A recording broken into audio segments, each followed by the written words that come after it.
Hello friends, movie मेनियामध्ये तुमच्या सगळ्यांचं खूप खूप स्वागत. मी अभिजित.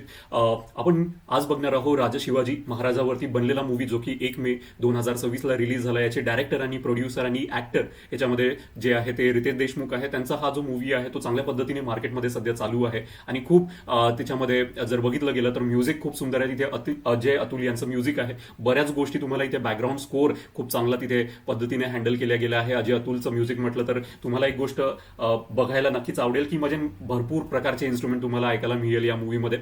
कॉन्सेप्ट वाईज जर बघितला, मूवी खूप चांगल्या पद्धतीने तिकडे डायरेक्ट केला आहे रितेश सरांची. जनरली माझं असं मत आहे की जेव्हा कधी कुठला ऍक्टर स्क्रीनवरती परफॉर्म करत आहे तर ऍट द सेम टाइम त्यांनी डायरेक्शन करू नये. कारण मी बरेच अशा मूवी बघितले आहे की काय होतं की एक डायरेक्टरचं एक वेगळं विजन असतं, ऍक्टरला सांभाळतो तो आणि व्यवस्थितरित्या हँडल करतो. पण माझं असं पर्सनल मत आहे की डायरेक्शन करू नये ज्यांनी कुणी ऍक्टिंग केलं असेल. पण हा जर मूवी मी बघितलं तर त्याच्यामध्ये मला कुठेतरी ऍक्च्युली मला रितेश सरांचं खूप कौतुक करावं वाटते की खरोखर मध्ये त्यांनी जर डायरेक्टर म्हणून इतकं सुंदर काम तिथे केलं आहे. खूप कमी बजेटचा मूवी आहे आणि त्या कमी बजेटच्या मूवीमध्ये त्यांनी स्वतःचं रायटिंगचं काम केलं आहे. त्यांनी जर तुम्ही बिग बॉस मराठीमध्ये बघितलं असेल तिथे अभिषेक बच्चननी सांगितलं पण होतं की 25 वर्षापासून यांचं हे स्वप्न होतं, यांना छत्रपती शिवाजी महाराजांवरती मूवी बनवायची होती आणि त्यांनी स्वतः लिहिली, ती डायरेक्ट केली, स्वतः ऍक्ट केली आणि कुठे ना कुठे मला असं वाटलं की कम्प्लीट जस्टिस या मूवीला त्यांनी दिलं आहे त्यांच्या पद्धतीने. कास्टिंग जर बघितलं मूवीचं तर मला थोडंसं कास्टिंग बद्दल मी निराशा आहो. म्हणजे कास्टिंग मला तितक्या फारशा आवडल्या नाही. तिथे जर अभिषेक बच्चन जे की त्यांचे मोठ्या भावाच्या कॅरेक्टरमध्ये आहे, जे शंभूचं कॅरेक्टर तिकडे परफॉर्म करतात. मोस्ट ऑफ द लोकांना आपल्याला हे पण माहिती नव्हतं की छत्रपती शिवाजी महाराजांचे पण एक मोठे भाऊ होते, ते म्हणजे शंभूराजे, आणि त्यांचं कॅरेक्टर इकडे अभिषेक बच्चन पेलताना दिसतो आणि खूप चांगल्या पद्धतीने त्यांनी काम केलं आहे. तिथे मला जर कोणाची कास्टिंग सगळ्यात जास्त आवडली म्हणजे संजय दत्तची. म्हणजे अफजल खान जसा हवा, जसा असेल कदाचित हुबेहूब तिथे त्यांनी तशा पद्धतीने तिथे काम केलं आहे. त्यांची जी आपल्याला जे भीती वाटायला पाहिजे अफजल खानाची, जितकं त्याचं क्रुएल्टी असायला पाहिजे, ते सगळं काही आपल्याला तिथे दिसायला मिळतं. तर कास्टिंग वाईज जर संजय दत्तचं बघितलं, मला खूप जास्त आवडलं. मला थोडंसं असं वाटतं की रितेश सरांनी डायरेक्ट करायला पाहिजे नव्हतं, पण ॲज अन ऍक्टर कोणा दुसरा ऍक्टरला सिलेक्ट करायला पाहिजे होतं. कारण की मी आतापर्यंत जितकं काही रितेश सरांचं बघितलं आहे, मूवीज बघितल्या, तर एक माझ्या डोक्यामध्ये कुठे ना कुठे त्यांची एक इमेज आहे. ती इमेज म्हणजे की एक सॉफ्ट मुलगा, रोमॅन्स करणारा, कॉमेडी करणारा, ती इमेजच कुठेतरी माझ्या डोक्यामध्ये तशीच आहे त्यांची. आणि छत्रपती शिवाजी महाराजाला जर बघितलं, कदकाठीनी खूप जास्त सुटेबल आहे. पण मला ती गोष्ट थोडंसं वाटलं की त्यांनी दुसरा जर कलाकार तिथे निवडला असता तर त्याचा त्यांना अजून जास्त फायदा बघायला मिळाला असता. पण त्यांचं स्वप्न होतं की त्यांनी सुद्धा साकार करावी. पण जर बघितलं तर खूप चांगल्याने त्यांनी मेहनत पण केली आहे त्यांच्या कॅरेक्टरवरती. ऍट द सेम टाइम मला ना कुठे भरपूर सारे जितके व्हिज्युअल्स मी मूवी थिएटरमध्ये आम्ही जाऊन बघितली, तिथे मला असं हे गोष्ट पण जाणवली की त्यांच्या डोक्यावरती ताण होतं या गोष्टीचं की डायरेक्शन पण करायचं, ऍक्टिंग पण करायचं. ते कुठे ना कुठे मला फुटेजमध्ये ते बऱ्याच पोझिशन्स करताना, बऱ्याच सीन करताना त्यांच्या अंगावरती प्रेशर, एक टेन्शन असतं, एक स्ट्रेस असतं, ते सुद्धा जाणवत होतं मला तिथे. जसं मी म्युझिक बद्दल बोललोय, मला अजय अतुल सरांचं बॅकग्राऊंड स्कोर खूपच जास्त आवडलं आणि खास करून जे त्यांनी शिवाजी महाराजावरती गाणं केलं आहे ते खूपच सुंदर आहे. पण इतर गाणे जर कम्पॅरेटिव्ह बघितले तितके चांगले नाही, मला नाही आवडले तितके जास्त. पण जो त्यांनी एक छोटासा एक म्हणजे काय म्हणता येईल, त्यांच्या आयुष्यामध्ये छत्रपती शिवाजी महाराजांच्या आयुष्यामध्ये इतक्या गोष्टी घडून गेल्या, त्याच्यावरती एक छोटासा त्यांनी तिथे स्पॉटलाईट टाकलाय म्हणजे अफजल खानावरती, आणि कसे महाराजांनी त्याला हरवलं, त्याला वध केला त्याचा, आणि काय काय स्ट्रॅटेजीज वापरल्या आणि कशा पद्धतीने केल्या, त्या इतक्या सुंदररित्या तिथे मांडल्या गेल्या आहे.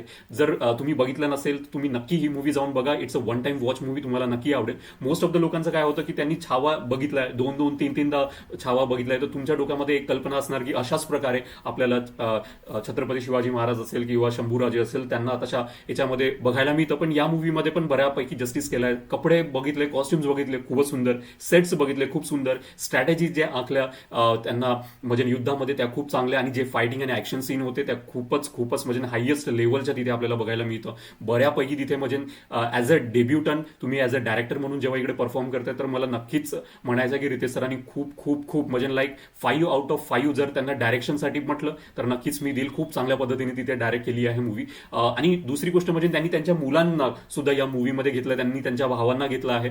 बायको म्हणजे जेनेलिया ते पण आहे त्याच्यामध्ये. पण जी सगळ्यात महत्वाची गोष्ट म्हणजे त्यांनी जे त्यांच्या मुलांना घेतलं, 2 मुलांना, ते जे फेशियल स्ट्रक्चर त्या मुलांचं आहे तर तेच आपल्याला कॅरी फॉरवर्ड होताना दिसतं. तर आपल्याला असं कुठे जाणवत नाही की तो जो मुलगा होता लहानपणी तो वेगळा दिसताय छत्रपती शिवाजी महाराजासारखा, तर ते फेशियल स्ट्रक्चर कम्प्लिटली म्हणजे लाईक वडील जसे दिसतात तसेच मुलं दिसत आहे आणि ते एक लिंक आहे, तर ती खूप सुंदररित्या दिसते.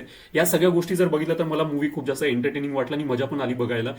तर मी याला टॉप 5 पैकी जर बघितलं, 5 स्टार पैकी जर बघितलं तर मी कुठे ना कुठे 3.5 तर नक्कीच देईल. वन टाइम वॉच तर हा मूवी नक्कीच आहे. आणि ज्या प्रकारे याचं कलेक्शन चालू आहे सध्या, आजचं 7 मे आहे, 1 मेला हा रिलीज झाला होता, 7व्या दिवसापर्यंत समवेअर अराउंड लाईक 60च्या जवळपास हा मूवी पोहोचला आहे. आणि ऑलरेडी जेव्हा म्हणजे लाईक रिलीज होताच याला खूप जसं सेलिंग झालं, म्युझिकसाठी झालं, कॉपीराईट झाले, तर त्याच्यामधनच मूवीनी ऑलमोस्ट लाईक 190 करोड रुपये कमवले होते. आणि या आठवड्याचे जर बघितले 60 करोड रुपये, तर 240 वगैरे करोड रुपये, 250 करोड रुपयाच्या आसपास हा मूवी नक्कीच ग्रॉस केला आहे. नेट इन्कम जर बघितले तर 220-230च्या जवळपास वगैरे काही येईल, तर बऱ्यापैकी 200च्या वर हा मूवीनी ऑलरेडी क्रॉस केला आहे. आणि किती दिवस हा मूवी राहू शकतो, कारण आता जर बघितलं 9-10ला आपल्याला शनिवार रविवार येतील, तर ऑफकोर्स लाईक लोकांना सुट्ट्या असतात, तर त्या मूवी बघायला जाणार. आणि मुख्य म्हणजे हा मूवी ज्या तारखेला रिलीज केला आहे 1 मेला, कुठलाच त्यांना कॉम्पिटिशन नव्हता, तर त्याचा पण सुद्धा रितेश सरांना भरभरून एक बेनिफिट झालेला आहे मूवीचं. बघू हा मूवी कुठपर्यंत जातो, पण सध्या जर बघितलं तर बऱ्यापैकी हा मूवी चालू आहे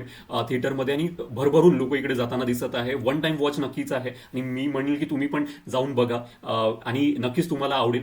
इथे खास करून मला इथे बबन इराणीचं खूप कौतुक करायचं वाटतं. त्यांचं छोटंसं रोल होतं आणि पीर बाबाचं, पण ज्या पद्धतीने त्यांनी साकारलं म्हणजे काही सेकंदासाठी त्यांनी तिथे दाखवलं त्यांचं, पण जे त्यांचा ओरा होता ते माझ्यापर्यंत पोहोचला. मला ते खूप जास्त आवडलं. त्यांनी ते 5 मिनिटाचं काम असेल आणि इतर लोकांचं जे तिथे 1-2 तासाचं काम असेल त्याच्या हिशोबाने जर बघितलं तर मग त्यांचा इम्पॅक्ट माझ्यावरती खूप होतो.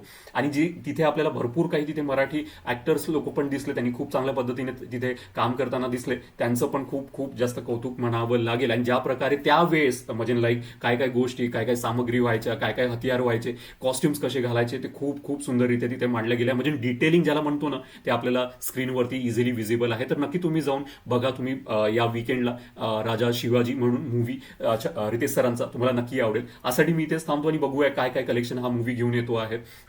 तर बघूया आणखी कुठल्या नवीन मूवी येत आहे. ओडिसी हा नावाचा मूवी यावर्षी आपल्याला बघायला मिळू शकतो डिसेंबरपर्यंत. त्याच्याबद्दल सुद्धा मी एक व्हिडिओ बनवला, ते पण तुम्ही जाऊन बघू शकता. तर बघूया काय काय आणखी कुठल्या नवीन मूवी येत आहे, त्याच्यावरती मी लक्ष ठेवेल आणि तुमच्यापर्यंत पोहोचेल. Thank you so much for watching. Thank you.